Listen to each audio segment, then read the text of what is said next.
ससुराल का पहला एसी। शर्मा परिवार में विनीता अपने पति प्रदीप, बेटे मदन और बेटी किरण के साथ रहा करती थी। फिर मदन की शादी हुई तो शर्मा परिवार में नूतन बहू बनकर आई। आओ बहू आओ, हमारे परिवार में तुम्हारा स्वागत है। अब यही तुम्हारा घर है बेटा। वाह भाभी, आप तो बहुत सुंदर हो। अब देखना मैं कैसे उस रूपा को चिढ़ाती हूँ। पहले तो बड़ा बोलती थी, उसकी भाभी पूरे मोहल्ले में सबसे सुंदर है। अब आया ऊंट पहाड़ के नीचे। अच्छा बस करा, बहू को सांस तो लेने दे। बहू, अब ये तुम्हारा भी घर है, शर्माने की जरूरत नहीं है। और ये मदन कोई गलती करे तो मुझे बताना, मैं इसकी खबर लूंगा। ओहो पापा, अब भैया की शादी हो गई है, अब वो कोई छोटा बच्चा नहीं रहा। अब तो कम से कम उसे मत डांटो। हाँ पापा, आया बड़ा पापा वाला। मैं तो तुझे तेरे बच्चों के सामने भी ऐसे ही डांट लगाऊंगा। मदन की बात सुनकर सब लोग हंसने लगते हैं। नूतन ये देखकर बहुत खुश थी कि उसे इतना खुश मिजाज ससुराल मिला है। कुछ ही दिन में नूतन अपने ससुराल में घुल मिल गई। एक दिन जब वो किचन में काम कर रही थी तो गर्मी से उसका बुरा हाल हो रखा था। आय हाय, कितनी ज्यादा गर्मी है यहाँ। खाने का तो पता नहीं है, लेकिन मैं जरूर इस गर्मी में उबल जाऊंगी। बाहर जाकर जरा पंखे की हवा खा लेती हूँ। नूतन बाहर जाकर पंखे के सामने खड़ी हो जाती है, पर पंखे की हवा तो मानो जैसे लग ही नहीं रही थी। मम्मी जी देखो ना, ये पंखा कुछ हल्का चल रहा है क्या? बिल्कुल भी हवा नहीं दे रहा है, गर्मी से बुरा हाल हो रहा है। नहीं तो पंखा तो फुल स्पीड में चल रहा है बेटा, अभी तो ठीक करवाया था। इसका मतलब गर्मी ही इतनी बढ़ गई है कि पंखा भी फेल हो गया है। किचन तो ऐसा भट्टी बना हुआ है कि खड़ा होना भी मुश्किल है। ऐसे में आने वाले दिन तो और गर्मी पड़ने वाली है। क्या होगा मेरा? आफत ही है गर्मी में खाना बनाना। हाँ बेटा, बात तो तेरी सही है। गर्मी तो सचमुच बहुत हो रही है, पर क्या करे, हम औरतों का यही काम है, करना ही पड़ता है। गर्मी हो या सर्दी, कौन सोचता है हमारे बारे में। अपने बारे में खुद को ही सोचना पड़ेगा। कोई ना कोई जुगाड़ तो लगाना ही पड़ेगा इस गर्मी से राहत पाने का। नूतन वापस जाकर काम में लग जाती है और जब बाहर निकलती है तो सामने मदन खड़ा होता है। तुम नहाकर आ रही हो क्या? हाँ, नहाकर आ रही हूँ, लेकिन पानी से नहीं, पसीने से। अरे बाप रे, किचन में इतनी गर्मी होती है? तुम तो सच में भीग गई हो। ओहो, तो आपको हंसी आ रही है? जा, मैं आपसे बात ही नहीं करती। अब मैं जाकर पानी से नहाऊंगी। बनाते रहो, अब आप ही खाना, मैं चली नहाने। अरे नहीं, तुम सही कह रही हो, गर्मी तो सच में बहुत हो रही है। नूतन नहाने चली जाती है और फिर जब वो लोग खाना खाने बैठते हैं तो प्रदीप कहता है, ये भगवान, कितनी गर्मी है, मुझसे तो खाया भी नहीं जा रहा। ऐसा लग रहा है कि खाना पेट में जाकर और जलन कर रहा है। बाहर कम गर्मी है क्या? क्या होगा इस गर्मी का? सही कह रहे हो जी, मुझे तो उलझन हो रही है बहुत। ना ठीक से नींद आती है, ना गर्मी के मारे खाना खाया जाता है। मैं तो आज पढ़ाई कर रही थी तो मेरा पसीना मेरी किताबों पर ही गिर पड़ा। किताब खराब हो गई। काश कोई जादू हो जाए और बर्फ गिरने लगे, कितना मजा आ जाता ना। बर्फ तो नहीं, लेकिन बर्फ जैसा मौसम जरूर बनाया जा सकता है। सच में भाभी, ऐसा हो सकता है क्या? बताओ ना जल्दी से। एसी लगाकर। अगर हमारे घर में एसी होता तो ये सब नहीं होता। हम लोग सुकून से सारे काम करते और हमारे घर में गर्मियों में भी शिमला जैसा मौसम बना रहता। चलो, बहुत पका लिए ख्याली पुला, जल्दी से खाना खाकर पढ़ाई करने जाओ। वहीं नूतन को जैसे एसी का ख्याल आता है तो अगले ही पल वो एसी लेने का मन बना लेती है। सभी लोग खाना खाकर सोने के लिए चले जाते हैं। नूतन भी अपने कमरे में जाती है और मदन से कहती है, ये जी सुनो ना, मैं कह रही थी कि हम लोग घर में एसी क्यों नहीं लगवा लेते? इस गर्मी से कुछ तो राहत मिलेगी। एसी पता भी है कितना महंगा आता है, और एसी तो बात की बात, उसका बिजली का बिल पता है कितना आता है? ये सब अमीरों के चोचले हैं, हम मिडिल क्लास के बस का नहीं है एसी। हमारे लिए तो बस पंखा और ज्यादा से ज्यादा कूलर है। अरे आजकल मिडिल क्लास के लिए भी एसी आते हैं जिनसे ज्यादा बिजली का बिल भी नहीं आता। और फिर भी हम लोग सोच समझ कर इस्तेमाल करेंगे ना, ताकि लंबे टाइम तक अच्छे से चले। और सही से इस्तेमाल करेंगे तो बिजली का बिल भी कम आएगा। वो सब ठीक है, लेकिन एसी का हमें कोई खास फायदा नहीं होगा। हाँ, फायदा बहुत होगा। देखिए, आप ऑफिस से लेट आते हैं, फिर गर्मी की वजह से ठीक से सो नहीं पाते हो, और अच्छे से सो नहीं पाओगे तो तबीयत खराब होगी, और ऑफिस लेट जाओगे तो सैलरी भी कटेगी। लेकिन एसी लगने के बाद आप आराम से सो जाओगे और नींद पूरी होगी, जिससे तबीयत भी ठीक रहेगी और आप ऑफिस भी टाइम से जाओगे। क्यों, है ना कमाल की सोच?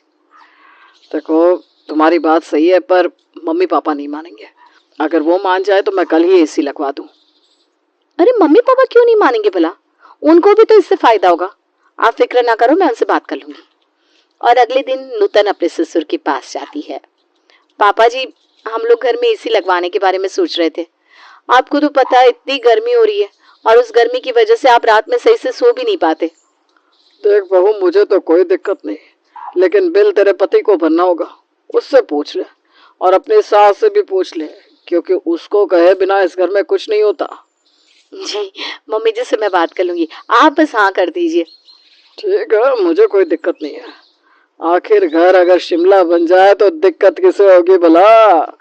इसके बाद नूतन अपनी सास के पास जाती है और उन्हें एसी के बारे में समझाती है। अरे मोरी मैया, एसी एसी का बिल कितना आता है? ना ना ना ना, बिल्कुल भी नहीं, कोई एसी नहीं आएगा। अभी तक जैसा चल रहा है वैसा ही चलेगा। लेकिन माँ जी, इससे सभी को आराम मिलेगा, आप ये भी तो देखिए। मैं तुम्हारी बात समझ रही हूँ बहू, लेकिन ये एसी की ना आदत लग जाती है, फिर बिना एसी के इंसान रह नहीं पाता। और मैंने सुना है कि एसी की वजह से तरह तरह की बीमारियां लग जाती है। 100 अलग। तुम्हें हो ना हो, मुझे मेरे परिवार की बहुत चिंता है। अरे मम्मी जी, ऐसा कुछ नहीं होता। आजकल तो हर कोई एसी लगवा रहा है। अगर हम एसी को ठीक तरह से इस्तेमाल करते हैं तो आदत नहीं लगेगी, और एसी की वजह से कोई बीमार नहीं पड़ता। लापरवाही से लोग बीमार पड़ते हैं।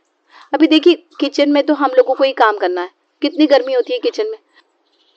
अब वहां से निकल भी हमें अगर थोड़ी सी राहत न मिले तो क्या फायदा? कल को मान लीजिए मैं मायके चली गई, तो मेरे पीछे आपको ही किचन संभालना होगा, और आपको कितनी गर्मी लगेगी ये भी तो सोचिए। बात तो तेरी सही है। चल ठीक है, मदन से बोल ले, एसी ले ले। नूतन ये बात सुनकर बहुत खुश होती है और मदन को जाकर ये सब बताती है। अगले ही दिन उनके घर नया एसी आ जाता है और मदन के कमरे में लगा दिया जाता है। ओ माय गॉड, हम लोगों के घर में एसी आ गया।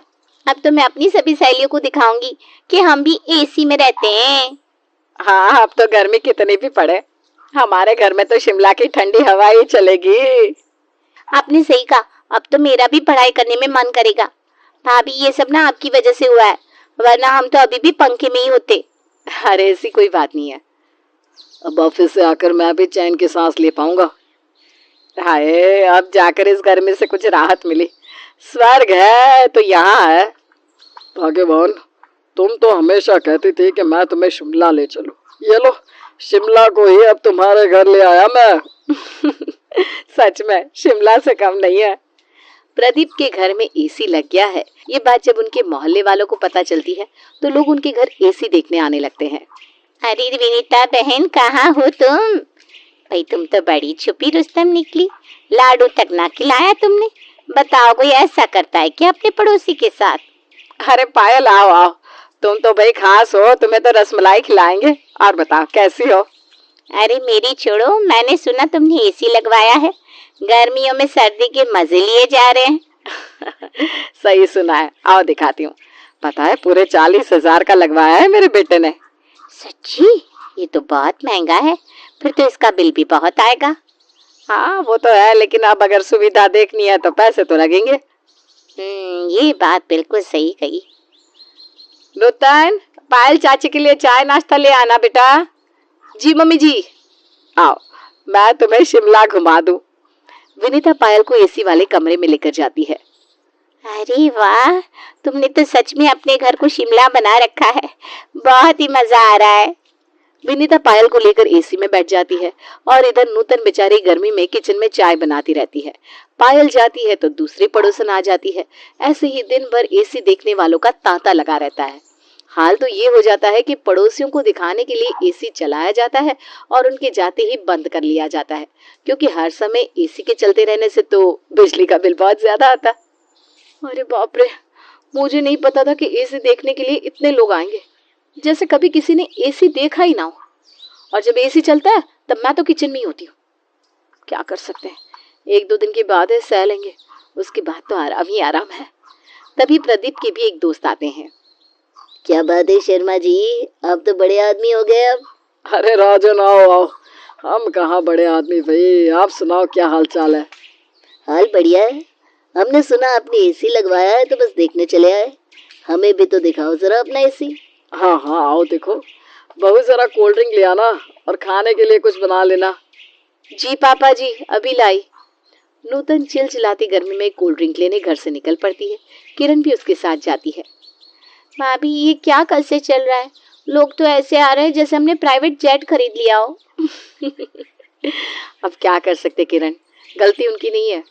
मिडिल क्लास लोगों के लिए एसी एक लग्जरी जैसा ही होता है, तो देखने वालों को भी मजा आता है और दिखाने वालों को भी।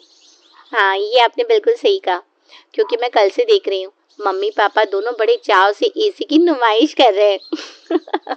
फिर वो दोनों कोल्ड ड्रिंक लेकर वापस पहुंचती है और गेस्ट को पिलाती है। 2 दिन तक तो ऐसे ही चलता है। फिर आखिर तीसरी रात को नूतन को भी एसी में बैठने का मौका मिलता है, लेकिन तभी विनीता आकर उससे कहती है, अरे बहू जरा अपने पापा जी को हल्दी वाला दूध बना कर दे देना।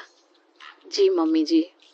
नूतन किचन में जाती है, हल्दी वाला दूध बनाती है और जाकर प्रदीप जी को देती है। चलो अब तो सारे काम हो गए, अब मैं एसी के मजे ले सकूंगी, सुकून से सो पाऊंगी। उसके बाद जैसे ही नूतन अपने कमरे में जाकर लेटती है कि किरण आ जाती है। अरे भाभी शायद मेरी बुक्स यहाँ रह गई है, ले लूं? हाँ हाँ ले लो, इसमें पूछने वाली कौन सी बात है। वाह क्या ठंडी हवा है एसी की। थोड़ी देर यहाँ बैठ जाती हूँ, बाहर तो आग बरस रही है। किरण अपनी किताबें लेकर वहीं बेड पर बैठ जाती है और पढ़ने लगती है, पर पढ़ते पढ़ते एसी की वजह से उसे नींद आ जाती है और वो वहीं सो जाती है। अरे ये क्या, ये तो यहीं सो गई। चलो कोई ना, मैं नीचे सो जाऊंगी, एसी की हवा तो पूरे कमरे में है। किरण, ओ किरण, कहाँ है तू? ओहो यहाँ पड़ी सो रही है, मैं कब से इसे आवाज दे रही हूँ कि आकर सो जा, और ये यहीं सो गई। जी वो किताबें लेने आई थी ना, तो यहीं सो गई। अरे बहू तूने कमरा तो एकदम शिमला बना रखा है, मैं भी 2 मिनट यहाँ बैठ लेती हूँ, फिर जाकर सो जाऊंगी। जी मम्मी जी बैठ जाइए ना। विनीता भी वहाँ बैठती है और जरा ही देर में सो जाती है। अब विनीता और किरण तो बेड पर सो गई, लेकिन नूतन के लिए जगह नहीं बची तो उसे नीचे लेटना पड़ा। रात हो गई है, ये किरण और किरण की माँ कहाँ गए? ओहो ये दोनों यहाँ सो रही है। अरे उठो भी, क्या कर रही हो यहाँ? अरे इतनी ठंडी हवा लगी कि पता ही नहीं चला कब सो गए। हाँ पापा आप भी बैठकर देखो ना थोड़ी देर, यहाँ कितना अच्छा लग रहा है। लग ही नहीं रहा कि गर्मियों का मौसम है। अरे बहू को तो सोने दो, चलो यहाँ से, तुम लोगों के चक्कर में उसकी नींद खराब हो रही है। नहीं नहीं पापा जी कोई बात नहीं, आइए ना बैठिए ना। हाँ पापा बैठो ना आराम से, इतनी मुश्किल से तो एसी लगा है, थोड़े मजे ले लो इसके। सब लोग बैठ जाते हैं, बातें होने लगती है, पर बातें करते करते धीरे धीरे वो लोग वहीं सो जाते हैं। मम्मी जी और किरण बेड पर सो गई, पापा जी और ये नीचे सो गए। अब मैं कहाँ जाऊँ? वैसे भी जहाँ ससुर जी सो रहे हैं वहाँ मुझे नहीं सोना चाहिए, बाहर ही लेट जाती हूँ, थोड़ी बहुत हवा तो बाहर आ ही रही होगी एसी की। ये सोचकर नूतन बाहर ही गर्मी में सो जाती है। फिर जब मदन सुबह सुबह उठता है और नूतन को कमरे में नहीं पाता तो बाहर जाकर देखता है। अरे नूतन तुम बाहर सो रही हो? बाहर तो बहुत गर्मी थी, तुम कैसे सो गई?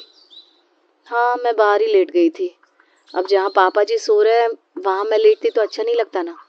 मुझे लगा था कि एसी की हवा बाहर भी आ जाएगी, लेकिन ऐसा नहीं हुआ, तो मैं यहीं सो गई।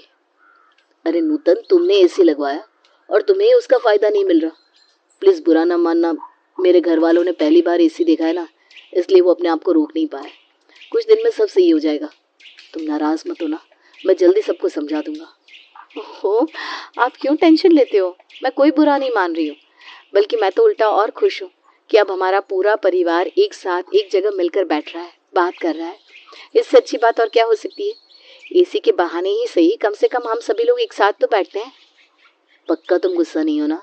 नहीं बिल्कुल नहीं, मैं तो बाहर बस पापा जी की वजह से आई थी, अच्छा नहीं लगता ना कि ससुर और बहू एक कमरे में लेटे।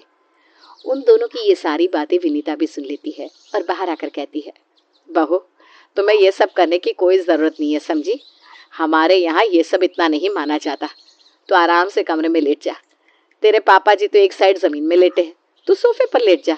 और वैसे भी तुम हमारी बहू भी हो और बेटी भी, इतना ज़्यादा मत सोचा करो। पर मम्मी जी क्या, अभी तूने ही कहा ना कि पूरा परिवार मिलकर बैठ रहा है, बातें कर रहा है तो अच्छा लग रहा है, तो क्या तू हमारे परिवार का हिस्सा नहीं है? तू बाहर क्यों लेटेगी? जब सभी साथ बैठे हैं तो तू भी हमारे साथ ही बैठेगी। हाँ, मम्मी ने बिल्कुल सही कहा। जितना हम सबका हक है इस परिवार पर, उतना तुम्हारा भी तो है। ये सुनकर नूतन विनीता के गले लग जाती है और उस दिन के बाद से वो लोग मिलजुल कर एसी का भरपूर आनंद लेते हैं और एक दूसरे को प्राइवेसी भी देते हैं ताकि आगे चलकर कोई कलेश ना हो। तो हमें उम्मीद है कि आपको हमारी ये कहानी पसंद आई होगी। कृपया हमारे चैनल को सब्सक्राइब करें और सभी अपडेट्स के लिए बेल आइकन जरूर दबाएं। और हाँ, वीडियो लाइक और शेयर करना मत भूलिएगा। Bye bye.